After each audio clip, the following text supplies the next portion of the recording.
Feel the real fear with us.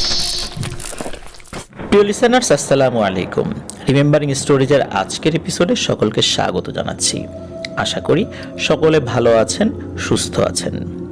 বিগত বেশ কিছু রিমেম্বারিং স্টোরিজ এপিসোডে এবার অমর ২১ বই মেলায় আপনাদের পাঠানো ঘটনাবলী নিয়ে প্রকাশিত পাতালবাসী বই থেকে বিভিন্ন ঘটনা আপনাদের সামনে উপস্থাপন করে যাচ্ছিলাম। বইটি প্রকাশিত হয়েছিল প্রান্ত প্রকাশন থেকে। বইটি রকমারিতে এখনও পাওয়া যাচ্ছে। যে কেউ চাইলে আপনারা রকমারিতে গিয়ে এই বইটি অর্ডার করতে পারেন। আর এর লিঙ্কটাও কিন্তু আমরা আমাদের ফেসবুক পেজ এবং গ্রুপে দিয়ে দিয়েছি। প্রিয় লিসেনার্স, আমরা এই বইয়ের বিভিন্ন ঘটনাবলী কিন্তু উপস্থাপন করছি, কিন্তু সব কিছুতে একটা শেষ আছে। আস্তে আস্তে কিন্তু এই বইয়ের ঘটনাবলীর সিংহভাগ ঘটনাই আমরা আপনাদেরকে শুনিয়েছি। তবে যেই ঘটনাগুলো আমরা আমাদের চ্যানেলে পূর্বেই প্রচার করেছিলাম, শুধু সেই ঘটনাগুলো আমরা নতুন করে আর প্রচার করছি না। হাতে গোনা কয়েকটি ঘটনা শুধু আমরা আগে প্রচার করেছিলাম, যেমন জুনিভূতের ঘটনা, অলৌকিক নিদর্শন একটি ঘটনা। তো হাতে গোনা কয়েকটা ঘটনা আমরা প্রকাশ করার কারণে সেগুলো আমরা বলছি না, কিন্তু যেগুলো আমরা প্রকাশ করিনি সেগুলো আপনাদের সামনে উপস্থাপন করছি।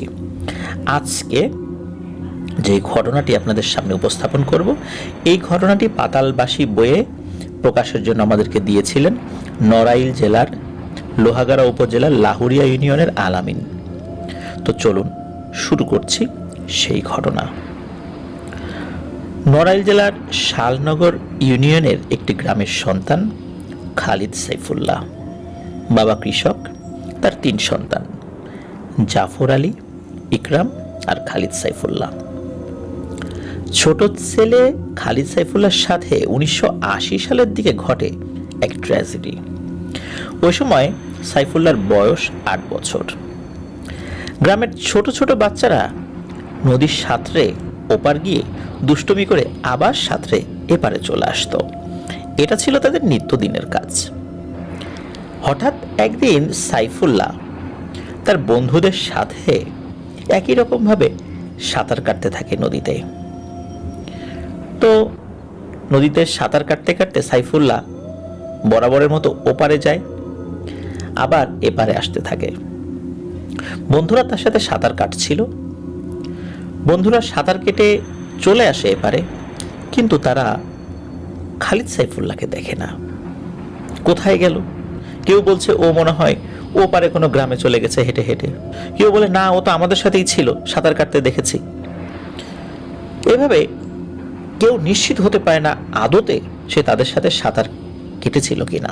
তবে একজন নিশ্চিতভাবে বলে হ্যাঁ, সে সাঁতার কেটেছে।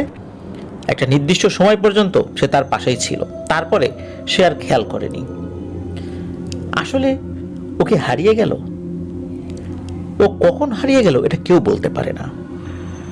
এরপর তার বন্ধুরা তার মা বাবার কাছে এসে বিষয়টি খুলে বলে। তার মা বাবা অনেক খোঁজাখুঁজি করে, কিন্তু না, খালিদ সাইফুল্লাহ ওপারের কোনো গ্রামেও যায়নি। সকলে চিন্তা করে যে নদীতে সে ডুবে গিয়েছে। নদীতে সকলে খোঁজাখুঁজি করে। স্থানীয় যারা ডুবুরি, এই ডুবুরিও নামেন, কিন্তু খালিদ সাইফুল্লাহকে আর খুঁজে পাওয়া যায়নি। সকলে আশা করেছিল হয়তোবা ২-৩ দিন পরে হলেও তার লাশটি কোথাও ভেসে উঠবে। তার পরিবারের শোকের মাতম, কিন্তু না, ২-৩ দিনেও তার লাশের সন্ধানও পাওয়া গেল না। এরপরে কি মনে করে এক হুজুরের শরণাপন্ন হন এই সাইফুল্লাহর পরিবার। হুজুর সবকিছু শুনে বলেন, আপনাদের চিন্তা করার কোনো কারণ নেই, সাইফুল্লাহ মারা যায়নি, সে জীবিত আছে, সে জিনের কাছে আছে, কিন্তু সে বিপদে নেই, এতটুকু বলতে পারি। কিন্তু ও যে কোথায় আছে এটা বলতে পারবো না, আর ওকে ফেরত আনার সাধ্য আমার নেই। এরপরে খালিদ সাইফুল্লাহর পিতামাতা আরো কয়েকজন ভালো হুজুরের কাছে যান, কিন্তু সকল হুজুর একই ধরনের কথা বলেন। এই ঘটনার ৪র্থ দিনের মাথায় এই খালিদ সাইফুল্লাহর বাবা স্বপ্নে দেখেন কেউ একজন বলছে, যে জনাব, সাইফুল্লাহ আছে, কিন্তু সাইফুল্লাহকে আমি ফেরত দিতে চাই না। পরের রাতে আবারও স্বপ্নে ওই লোকটি আসে। তিনি বলেন তার বাবাকে স্বপ্নের মধ্যে, সাইফুল্লাহ আমাদের কাছে আছে, জীবিত আছে, ভালো আছে, ওকে এখন আমরা ফেরত দিতে চাই না। ওই দিন রাত্রে ওই স্বপ্নের মধ্যেই খালিদ সাইফুল্লাহর বাবা সালাম দিয়ে স্বপ্নের মধ্যেই ওই লোকের সাথে কথা বলেন আমার ছেলেকে কেন ফেরত দেবেন না? কি অন্যায় ওর? ও কি কোনো গুরুতর অপরাধ করেছে যে ওকে আপনারা আটকে রেখেছেন? এই বলে উনি স্বপ্নের মধ্যে অনেক কান্নাকাটি করে। এক পর্যায়ে ওই লোকটি বলে ওঠে, না, ওর কোনো অন্যায় নেই। মূলত আমার ছেলে খালিদ সাইফুল্লাহকে খুব পছন্দ করে। আমার ছেলে মানুষের সাথে চলতে চায়, মানুষের সমাজে যেই বিষয়গুলো ঘটে সেগুলো সম্পর্কে তার জানার খুব আগ্রহ, কিন্তু ও তো ছোট, যার কারণে মানুষের সমাজে ওকে পাঠাতে আমরা ভয় পাই। যেহেতু খালিদ সাইফুল্লাহকে ও খুব পছন্দ করত, বন্ধু হিসাবে পেতে চাইতো, এই কারণেই মূলত তার আবদার পূরণ করার জন্য সাইফুল্লাহকে নিয়েছি। সাইফুল্লাহর জন্য আপনারা ভাববেন না, ওর কোনো ক্ষতি হবে না। এক পর্যায়ে ওই লোক বলেন যে আপনার ছেলেকে আমরা ফেরত দিয়ে দিব, কিন্তু শর্ত রয়েছে। শর্ত হলো আপনার ছেলে ফেরত এসে যে বলবে যে তাকে জিনে নিয়ে গিয়েছিল, তাহলে তো সমস্যা হবে। তো এই বিষয়টা জানাজানি হলে তো আপনারাও বেশ মুসিবতে পড়বেন, ও এলাকাতে একটু বাঁকা নজরে সকলের চোখের সামনে থাকবে, বিষয়টি ভালো দেখাবে না। এখন কি করা যায়? এদিকে খালিদ সাইফুল্লাহর বাবা তিনি খুব কান্নাকাটি করতে থাকেন যে আমার ছেলেকে আপনি ফেরত দিন, আপনি বলেন আপনি আমার কাছে কি চান। আমি গরিব মানুষ, আমার সাধ্যে যা কুলায় আমি সেটা দিয়ে আপনাকে সন্তুষ্ট করার চেষ্টা করব ইনশাল্লাহ, কিন্তু আমার ছেলেকে ফেরত দিন। তখন ওই লোকটি বলে আপনার ছেলেকে আমি ফেরত দিয়ে দিব, আপনার ছেলে আপনার বাড়িতে চলে যাবে, কিন্তু এই যে ব্যাপারগুলো হয়েছে সে জিনেদের কাছে ছিল, এটা সে কাউকে জানাতে পারবে না এবং আপনারাও কাউকে বলবেন না। আপনারা বলবেন যে সে তার আত্মীয় বাড়িতে বেড়াতে গিয়েছিল, রাগারাগি করে চলে গিয়েছিল, বা মন খারাপ করে চলে গিয়েছিল, বা দুষ্টুমি করে চলে গিয়েছিল, কোনো একটা বলে দিবেন। আর আমার যে ছেলে যে খালিদ সাইফুল্লাহকে পছন্দ করে, সেও আপনার এই ছেলের সাথে যাবে। বলবেন এটা খালিদ সাইফুল্লাহর খালাতো ভাই। আপনার ছেলে এবং আমার ছেলে আগামীকাল আপনাদের বাড়িতে পৌঁছে যাবে, তবে শুরুতে আমরা চেষ্টা করব আপনার ছেলেকেই দেওয়ার, এর কয়েকদিন পরে আমার ছেলেকে দিয়ে আসব। আমার ছেলে যতদিন থাকবে ততদিন তাকে আপনাদের কাছে রাখতে হবে। এদিকে খালিদ সাইফুল্লাহর বাবা এই কথা শুনে বলেন যে জনাব, আমি তো গরিব মানুষ, আমি কাঠুরিয়া, গাছ কেটে খাই, আমি আমার সন্তানদেরই খাওয়াতে পারি না দুবেলা দুমুঠো। একজন মানুষ যদি বেড়ে যায় আমি তাকে খাওয়াতে পারবো, কিন্তু এ তো মানুষ নয়, ওর আদর আপ্যায়ন করার মতো ক্ষমতা তো আল্লাহ আমাকে দেননি। আমি কিভাবে কি করব, কি খাওয়াবো, কোথায় রাখবো, তখন আপনারা তো আমার উপর ক্ষিপ্ত হবেন। তখন ওই লোকটি বলে ওই চিন্তা আপনাকে না করলেও চলবে, আমার ছেলের খরচ এবং আপনাদের পরিবারের সকল খরচ আমি বহন করব, শুধু আমার ছেলে যতদিন মানুষের সাথে থাকতে চায় ততদিন রাখতে হবে, আবার ও যখন চলে যেতে চায় ও চলে যাবে। তখন খালিদ সাইফুল্লাহর বাবা ওই শর্তে রাজি হয়ে যান। সত্যি পরবর্তী দিন সাইফুল্লাহ চলে আসে। সবাই তো অবাক, সবাই জিজ্ঞেস করে এই তুমি কোথায় ছিলা? সাইফুল্লাহ বলে যে আমাকে জিনেরা নিয়ে গিয়েছিল, আবার দিয়ে গেছে, বেশি কিছু জানি না। এখন তার বাবা কিন্তু আবার পরবর্তী বলে এই খবরদারি কথা বলা যাবে না, সবাই তো তোমাকে পাগল বলবে। তখন আবার ও ওর বক্তব্য চেঞ্জ করে, ছোট মানুষ তো আসলে ওভাবে এই প্যাচের ব্যাপারগুলো সে ধরতে পারেনি। খালিদ সাইফুল্লাহ ফেরত আসার 2-3 দিন পরে সাইফুল্লাহর সাথে যেই জিনের ছেলের সাক্ষাৎ হয়েছিল তাদের দেশে বা তাদের জগতে, এই ছেলেটিও এক রাত্রে এসে ডাক দেয়, সাইফুল্লাহ ও সাইফুল্লাহ। যেহেতু খালেদ সাইফুল্লাহর বাবা এবং সাইফুল্লাহ জানতো ব্যাপারটা, তারা দরজা খুলে দেয়, দেখে ওই ছেলেটি চলে এসেছে, তাকে বাড়িতে ঢুকায়। খালেদ সাইফুল্লাহ তখন ক্লাস 2-তে পড়তো। জিনের ছেলেকে খালাতো ভাই পরিচয় দিয়ে একই ক্লাসে ভর্তি করানো হয়, নাম ঠিকানা দেয়া হয়। তখনকার সময় তো এত যাচাই বাছাই চলতো না। এইভাবে চলতে থাকে দিন যাচ্ছে, সময় চলে যাচ্ছে, ওরাও বড় হচ্ছে, মাস যায়, বছর চলে যায়। এর মাঝে খালেদ সাইফুল্লাহর মেজো ভাই ঢাকাতে এই খালেদ সাইফুল্লাহর জন্য একটা চাকরি জোগাড় করে। তখন সাইফুল্লাহ পড়ে যায় একটা মুসিবতে। কারণ হলো যে এত দিন একসাথে এই জিনের ছেলের সাথে সে বড় হয়েছে, খেলাধুলা করেছে, যদিও পরিবারের অন্য ভাইয়েরা এই বিষয়টা জানতো না শুরুর দিকে।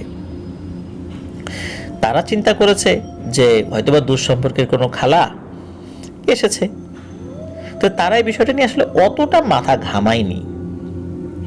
এখন খালেদ সাইফুল্লাহর তো একটা চাকরি হয়, এভাবে কতদিন তাকে তো একটা কর্ম করতে হবে, তাই না?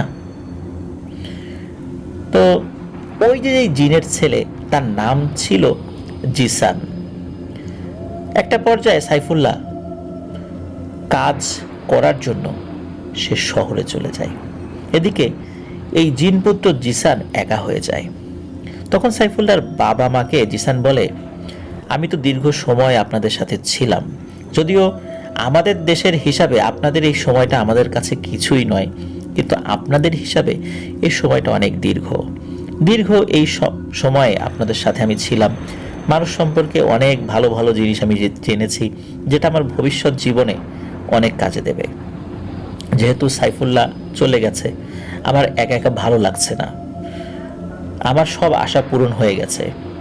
আর আমিও চাইছিলাম মানুষের সমাজে থেকে পৃথিবীকে উপভোগ করতে, সেটা আমি করতে পেরেছি আলহামদুলিল্লাহ।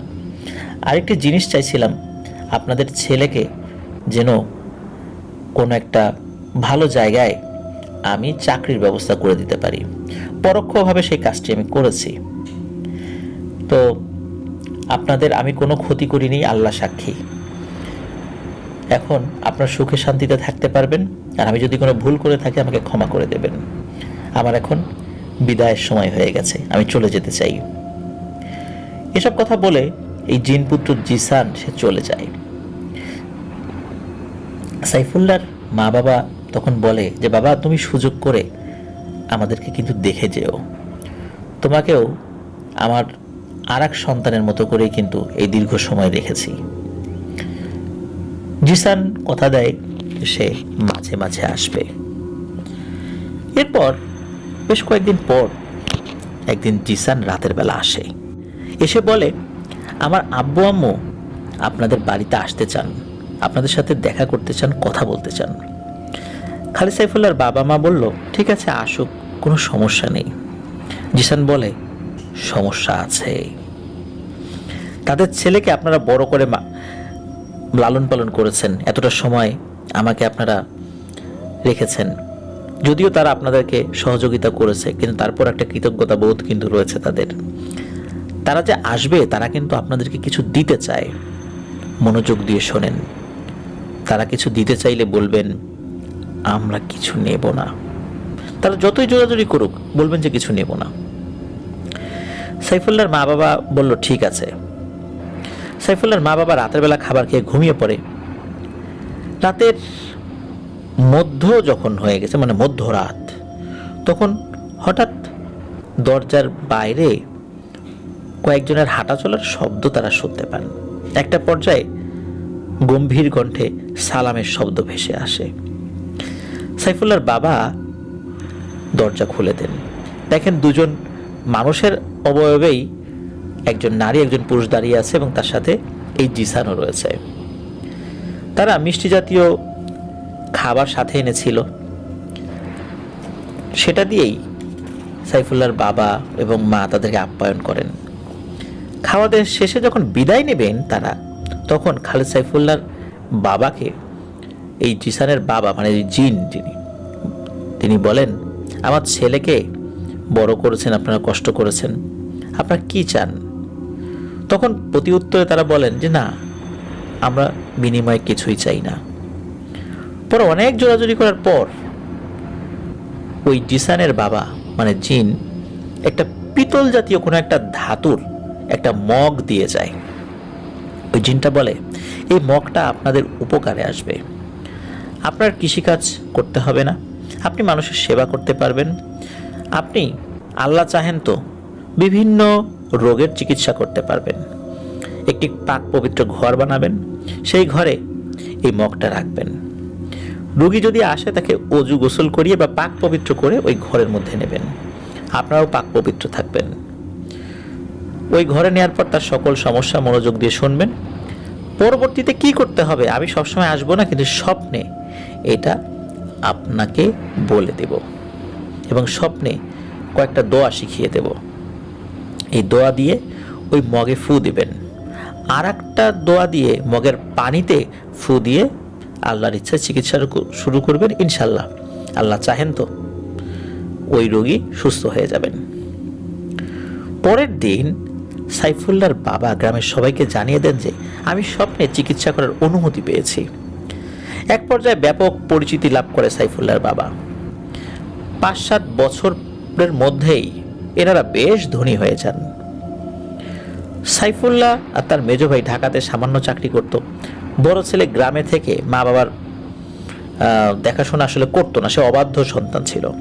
বখাটা ছেলেদের সাথে মিশে সেও অন্য ধরনের হয়ে গিয়েছিল, কথাবার্তা শুনতো না, আর তেমন কোনো কাজ বাজ করার কথা বললে সে মেনেও নিত না। তার বাবা যে ধনী হয়ে যাচ্ছে এটা তার সহ্য হচ্ছিল না, অথচ তারই বাবা, সে ধনী হলে তো তারই উপকার। উল্টো কিভাবে বাবার ক্ষতি করা যায়, বাবা টাকা চাইলে তাকে টাকা দেয় না, এই চিন্তা করে কিভাবে ক্ষতি করা যায় এই পায় তারা ভাসতে থাকে। খালেদ সাইফুল্লাহ 2টো বোন ছিল, তাদের কিন্তু বিয়ে হয়ে গিয়েছিল। এক বোনের নাম ছিল যমুনা। যমুনাকে বিয়ে দিয়েছিল পাশের নোয়াগ্রাম ইউনিয়নে। এক বিকেলে খবর আসে যমুনা অসুস্থ, প্রেগন্যান্সির ব্যথা উঠেছে। খবর পাঠানো হয় যে এই যমুনার মা বাবা যেন, মানে খালেদ সাইফুল্লাহর মা বাবা যেন যমুনাকে তাদের বাড়িতে নিয়ে যান। একটা শর্ত ছিল যে এই যে মগ, এই মগটা এই জায়গা থেকে কোথাও নেওয়া যাবে না। কিন্তু এটা ভুলে গিয়েছিলেন তারা, বিশেষ করে খালেদ সাইফুল্লাহর বাবা একদমই ভুলে গিয়েছিলেন। তখন খালেদ সাইফুল্লাহর বাবা চিন্তা করলেন, যেহেতু আমরা হাজব্যান্ড ওয়াইফ দুজন এখন গিয়ে রাতে থেকে সকালে যমুনাকে নিয়ে চলে আসব, তো থাকুক না, এই মগটা এখানেই থাকুক, এরকম তারা চিন্তা করেছে।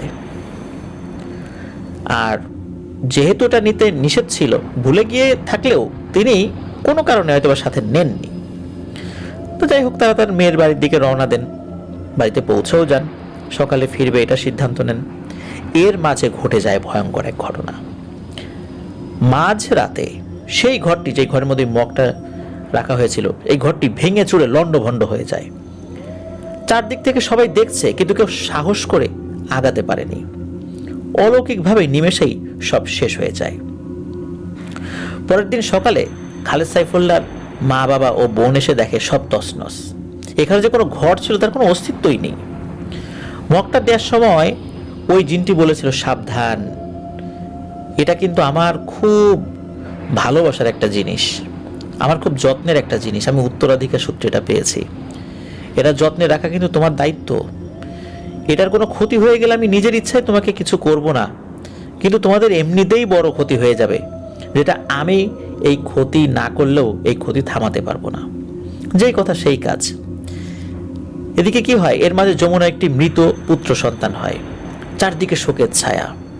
এদিক থেকে খালেদ সাইফুল্লাহর বাবা অনেক চিন্তায় পড়ে যায়, কে বা কারা এমন করলো, কেন করলো এই কাজ, ওই মগটা কোথায় গেল। বারবার জিনদের কথা মনে পড়ে, তারা কি ক্ষতি করবে, এরকম একটা ঘটনা ঘটে গেল, কিন্তু তারা তো আমার কাছে আসছে না। এই ঘটনারও কোনো রহস্য উদ্ঘাটন করা যাচ্ছে না। ঘটনাটা কি হলো? 3 দিন পর খবর আসে খালেদ সাইফুল্লাহ ঢাকাতে অনেক অসুস্থ, মৃত্যু পথযাত্রী, দ্রুত তাকে বাড়িতে নিয়ে আসা হচ্ছে, এরকম একটা চিঠি লেখে তার মেজ ভাই। তখন আরও চিন্তায় পড়ে যান খালেদ সাইফুল্লাহর বাবা।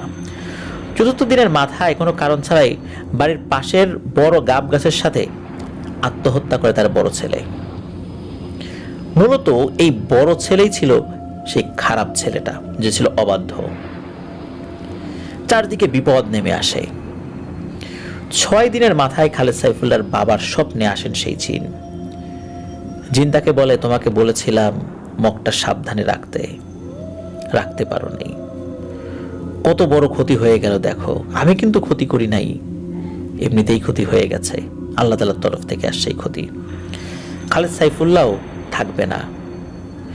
তোমার বড় ছেলেকে কিন্তু আমরা কিছু করি নাই, ও ওর পাপের শাস্তি পেয়েছে। আর তুমি যে ভুল করেছো এই জন্য তোমার মেয়ের মৃত সন্তান হয়েছে, আর খালেদ সাইফুল্লাহ বাঁচবে কিনা জানি না।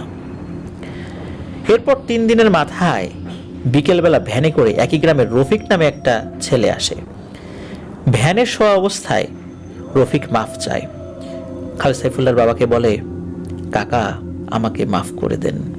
খালেদ সাইফুল্লাহর বাবা বলেন, বাবা আমার তো কিছু করার নাই, সেই মগটা তো এখন আর আমার কাছে নাই, ডাক্তার চিকিৎসা করতাম, আমি কিভাবে তোমার চিকিৎসা করব? তোমার জন্য আল্লাহর কাছে দোয়া করা ছাড়া তো আমার কোনো উপায় নাই। তখন রফিক বলেন, চাচা আপনাকে একটা কথা বলতে আসছি, আমি এই জন্যই মাপ চাইতে আসছি। আপনার উন্নতি দেখে আপনার বড় ছেলে আমাকে নিয়ে প্ল্যান করে যে মগটা চুরি করবে, এবং এই অনুযায়ী মগটা চুরি করে বিক্রি করে দেওয়ার জন্য মগটা আমি আমার ঘরের শোকেসের ড্রয়ারে রেখেছিলাম। রাতের বেলা আমরা দুজনে মিলে এটা চুরি করেছিলাম, কিন্তু মগটা আমার কাছে ছিল। পরের দিন যখন শুনি আপনার এই ঘরটা তছনছ হয়ে গেছে, এটা দেখে আমরা দুজনেই অনেক ভয় পেয়ে যাই। মগটা দিয়ে দেওয়ার জন্য দ্রুত বাসায় গিয়ে আমি মগটার খোঁজ করি, যে এখানে এসে আমি মগটা রেখে যাব। গিয়ে দেখি মগটা ওখানে নেই। তখন আমরা অনেক ভয় পেয়ে যাই। ঘটনা কেউ যাতে জানতে না পারে তাই কাউকে কিছু জানাইনি। যখন আপনার চারদিকে এত বিপদ, তখন আমিও ভয় পেয়ে গেছি। আর আমি আস্তে আস্তে প্যারালাইজড হয়ে এই অল্প সময়ের মধ্যে ঘরে পড়ে গেছি। আপনি আমাকে যদি মাফ না করেন আমি এর থেকে মুক্তি পাবো না। রফিক অনেক কান্নাকাটি করে। তখন সাইফুল্লাহর বাবা বলে, বাবা তোমরা যে ভুল করেছো তো আসলে মাফ হয় না, আমার হাতে মাফের সেই অপশনটা নেই। দেখি জিনেদের বলে দেখি মাপ পাওয়া যায় কি না।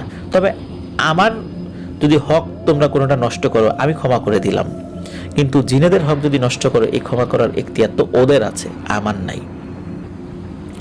এর মাঝে সাইফুল্লাহকে অনেক জায়গায় চিকিৎসা করানো হয়েছিল, কিন্তু কোনো উন্নতি হয় না। হাঁটাচলা ঠিক মতো করতে পারে না। আস্তে আস্তে সে মৃত্যু পথযাত্রী হয়ে যায়। 15 দিনের মাথায় স্বপ্নে সেই জিন আসে। তখন সাইফুল্লাহর বাবা কান্নাকাটি করে বলেন, সাইফুল্লাহর তো আসলে কোনো দোষ নেই, বড় ছেলে পাপের শাস্তি পেয়েছে। আমি জানলে মগটা রেখে কোথাও যেতাম না। কেউ যে আমার ক্ষতি করবে এবং সেটা যে আমারই ঘরের কেউ করবে এটাও তো কখনো কল্পনাও করতে পারিনি। যা হয়েছে অজান্তেই হয়েছে। জানা থাকলে কেউ কি এই কাজ করে? আমি কখনোই আমার মেয়ের বাসায় যেতাম না, আমাকে ক্ষমা করে দেন। আপনার মগ আপনার কাছে রেখে দেন, আমার সন্তানকে ভালো করে দেন, এর বিনিময়ে কিছুই চাই না। রফিকুর ভুল স্বীকার করেছে, তাই ওকেও ক্ষমা করে দেন। পরবর্তীতে ওই জিনটি বলে, মগ দেওয়ার সময় বলেছিলাম মগটার কিছু হলে আমার অজান্তেই ক্ষতি হয়ে যাবে। যা হয়েছে হয়েছে, যেহেতু আপনি অনুতপ্ত হয়েছেন আমার তরফ থেকে আমি মাফ করে দিলাম, কিন্তু যারা মগের ক্ষতি করেছে তাদেরকে তো আমি ছাড়তে পারবো না, কারণ এই মগ হারানোর কারণে আমারও ক্ষতি হয়েছে। তাদের পাপের শাস্তি তো তাদেরকে পেতেই হবে। রফিককে ওইভাবেই জীবনযাপন করতে হবে। প্রিয় লিসেনার্স, রফিক এখনো নাকি ওভাবেই জীবনযাপন করছে। অনেক চিকিৎসা করা হয়েছে কিন্তু কাজ হয়নি। এখন লাঠি দিয়ে সামান্য দূর পর্যন্ত চলাফেরা করতে পারে রফিক। সাইফুল্লাহরা যতদূর পর্যন্ত ধনী হয়েছিল আস্তে আস্তে তাদের সম্পদ কমতে থাকে। সাইফুল্লাহ সুস্থ হয়ে যায়। সাইফুল্লাহ ও তার মেজ ভাই ঢাকার ওই চাকরি দিয়ে কোনোভাবে জীবনযাপন করছিল। তারা আবার পূর্বের ন্যায় গরিব হয়ে যায়। সাইফুল্লাহর বাবা বার্ধক্যের কারণে মারা যান। সাইফুল্লাহ বিয়ে শাদী করে। অলৌকিক ঘটনার মতো সাইফুল্লাহ সাইফুল্লাহর যে পরিবার, বিশেষ করে তার মা, তার ভাইরা যেদিকেই বাড়ি বানাতো প্রতি বছর ওই দিকটাতেই নদী ভাঙন হতো। আর আগের জমি জমা বিক্রি করে খেতে খেতে আর তাদের জমি জমাও ছিল না, তাই অন্য মানুষের জমিতে ঘর বানিয়ে থাকতো। এক জায়গায় 2 বছরের বেশি থাকতে পারে না। এলাকার মানুষ তাদের উপর খুব বিরক্ত হয়ে যেত। এক পর্যায়ে গ্রামবাসী সিদ্ধান্ত নিয়ে জানায়, তোমাদের এখানে রাখা যাবে না, এভাবে মানুষের জমি জমা নষ্ট করবা কতদিন, তোমরা যেখানেই যাও ওই সাইডটায় নদী ভাঙন হয়। যেহেতু ওখানে যে মধুমতি নদী রয়েছে, সেই মধুমতি নদীর কাছেই তারা থাকতো, তো এই কারণে এলাকার মানুষ বলল, তোমরা দূরে চলে যাও, অনেক দূরে, আমরা নিজেরা কিছু টাকা পয়সা তুলে দিই, তা দিয়ে দূরে বসবাস করো। সাইফুল্লাহরা সেখান থেকে চলে যায়। শেষ খবর পাওয়া পর্যন্ত জানা গিয়েছিল সাইফুল্লাহর মা এখনো জীবিত আছেন। পেটের দায়ে সাইফুল্লাহর মা ভিক্ষা করেন। এর মাঝে মেজ ছেলেটা এক দুর্ঘটনায় মারা যান। এভাবেই জীবনযাপন করছে খালেদ সাইফুল্লাহ ও তার মা। জীবন আসলেই বড়ই বিচিত্র। পৃথিবীর অনেক রহস্য চারদিকে ছড়িয়ে আছে, কোনো রহস্য উদ্ঘাটিত হয়, কোনোটা হয় না। আর জিনদের দেওয়া কোনো জিনিস আসলেই অনেক বিচিত্র। এটা হারিয়ে গেলে তারা ক্ষতি না করলেও কিভাবে যে আপনা আপনি ক্ষতি হয়ে যায় তা আল্লাহ সুবহানাহু ওয়া তাআলাই ভালো জানেন। এটাই ছিল ঘটনা।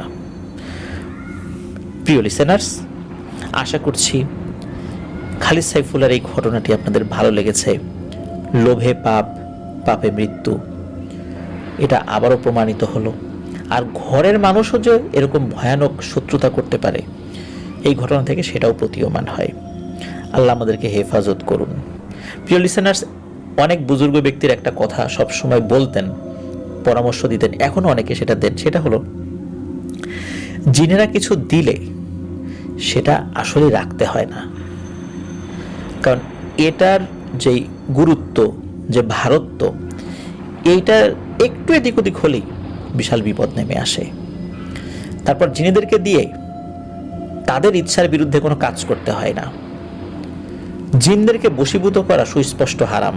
তবে কারো আমলের কারণে কোনো জিন যদি এমনিতেই কারো কাছে আসে, এমনিতেই যদি নিজ ইচ্ছায় কারো কাজ করে দিতে চায়, তাহলে কোনো সমস্যা নেই। কিন্তু তাদেরকে কমান্ড করে তাদেরকে দিয়ে কোনো কাজ করানো জায়েজ নেই, এটা করা যাবে না। আর জিন সাধনা, এটা তো সুস্পষ্ট হারাম, এটা আমাদের ধর্মে কোনোভাবে অ্যালাউড না। অনেকে চিন্তা করেন যে আমরা জিন হাসিল করব, জিন পুষব, এগুলো কিন্তু কোনোভাবেই এটা করা যাবে না। আপনারা এ বিষয়ে বিস্তারিত যদি জানতে চান, কোনো ভালো মুফতির সাথে কথা বলতে পারেন যে জিন সাধনা করা জায়েজ কিনা, উনি ভালো তথ্য আপনাদেরকে দিতে পারবেন। আমি যতটুকু জানি আপনাদেরকে সেটা বললাম। প্রিয় লিসেনার্স, এই জগৎ থেকে যত দূরে থাকা যায় ততই ভালো। আগ্রহ থাকা ভালো, আগ্রহের মধ্যেই থাক, কিন্তু অতি আগ্রহ আমাদের বিপদের কারণ হতে পারে। এই কারণে আল্লাহ আমাদেরকে এগুলো থেকে হেফাজতে রাখুন। প্রিয় লিসেনার্স, পাতালবাসী বইটি আপনারা এখনও চাইলে অর্ডার করতে পারেন। রকমারিতে গিয়ে পাতালবাসী লিখলেই চলে আসবে। আর প্রান্ত প্রকাশন থেকে বইটি প্রকাশিত হয়েছিল। আমরা চেষ্টা করছি এবারও আরও একটি বই অমর একুশে বই মেলায় নিয়ে আসার জন্য, যেখানে শুধু আপনাদের পাঠানো ঘটনাবলী থাকবে। প্রিয় লিসেনার্স, এপিসোডের শেষ দিকে চলে এসেছি। যারা আমাদের চ্যানেলে এখনও সাবস্ক্রাইব করেননি তারা দ্রুত সাবস্ক্রাইব করে ফেলুন প্লিজ। আমাদের যে পেজ এবং গ্রুপ রয়েছে আফনান দ্য হরর ওয়ার্ল্ড নামে, যার লিঙ্ক আমরা আমাদের ভিডিও ডিসক্রিপশনে দিয়ে রেখেছি, সেখানে গিয়ে আপনারা আমাদের পরিবারের সদস্য হয়ে যেতে পারবেন। প্রতি বুধবার রাত 10:59 আমাদের ফেসবুক পেজে আমাদের এই আফনান দ্য হরর ওয়ার্ল্ড চ্যানেলে প্রচারিত বিভিন্ন জনপ্রিয় ঘটনার মধ্যে একটি করে ঘটনা আমরা আমাদের পেজে আপলোড করে থাকি প্রতি বুধবার রাত 10:59। আপনারা আমাদের পেজে গেলেও সেই একটি ঘটনা শুনতে পারবেন, পুরনো ঘটনাগুলো আবার মনে পড়ে যাবে। আপনারা যারা ঘটনা পাঠাতে চান তারা লিখে অথবা রেকর্ড করে যে কোনোভাবে ঘটনা পাঠাতে পারবেন afnanthehorrorworld@gmail.com ইমেল অ্যাড্রেস। আর ইমেল অ্যাড্রেসের স্পেলিংটা আমরা আমাদের ভিডিও ডিসক্রিপশনে দিয়ে রেখেছি, সেখানে গিয়ে স্পেলিংটা চেক করে নিতে পারবেন। লিসেনার্স, বিদায় নিচ্ছি। আমার জন্য দোয়া করবেন, আমার পরিবারের জন্য দোয়া করবেন, আপনাদের জন্য দোয়া রইল, আপনাদের পরিবারের প্রত্যেকের জন্য দোয়া রইল। আল্লাহ সুবহানাহু ওয়া তাআলা আমাদেরকে ভালো রাখুন, সুস্থ রাখুন, নিরাপদে রাখুন, আফনান দ্য হরর ওয়ার্ল্ডের সাথে রাখুন। আসসালামু আলাইকুম। প্রিয় লিসেনার্স, আসসালামু আলাইকুম।